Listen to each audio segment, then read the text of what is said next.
खासकर उस दौर में जबकि महात्मा गांधी की हत्या हो गई थी और उसके बाद किस तरह से राष्ट्रीय स्वयंसेवक संघ आरएसएस को बैन किया था सरदार पटेल ने, यानी जिनकी विरासत को बीजेपी और आरएसएस इतना बढ़ चढ़कर उन्हें हिंदुत्व के नायक के तौर पर पेश कर रहे हैं, दरअसल उसी संस्था को गृह मंत्री रहते हुए सरदार पटेल ने बैन किया। तो सबसे पहले हिंदू राष्ट्र का, हिंदू राज का ये पूरा जो सपना है बीजेपी आरएसएस का, उसके बारे में क्या विचार थे सरदार पटेल के, ये जरा देख लेते हैं।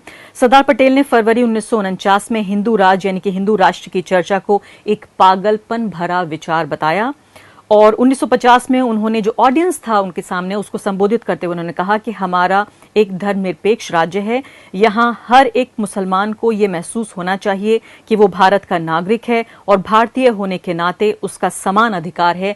अगर हम उसे ऐसा महसूस नहीं करा सकते तो हम अपनी विरासत और अपने देश के लायक नहीं हैं। ये आज़ादी के बाद का भारत, जो इतिहासकार हैं बिपिन चंद्रा, उन्होंने अपनी किताब में लिखा है, नाम है आज़ादी के बाद का भारत।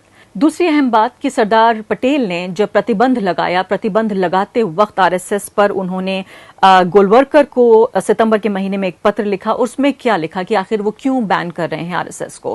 बहुत ध्यान से सुनिए पूरे बयान को। आरएसएस के भाषण सांप्रदायिक उत्तेजना से भरे हुए होते हैं।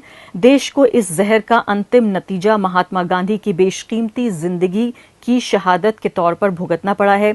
इस देश की सरकार और यहाँ के लोगों के मन में आरएसएस के प्रति रत्ती भर भी सहानुभूति नहीं है। हकीकत यह है कि उसका विरोध बढ़ता गया। जब आरएसएस के लोगों ने गांधी की हत्या पर खुशी का इजहार किया और मिठाइयां बांटी तो ये विरोध और तेज हो गया। इन परिस्थितियों में सरकार के पास आरएसएस पर कार्रवाई करने के अलावा और कोई चारा नहीं था।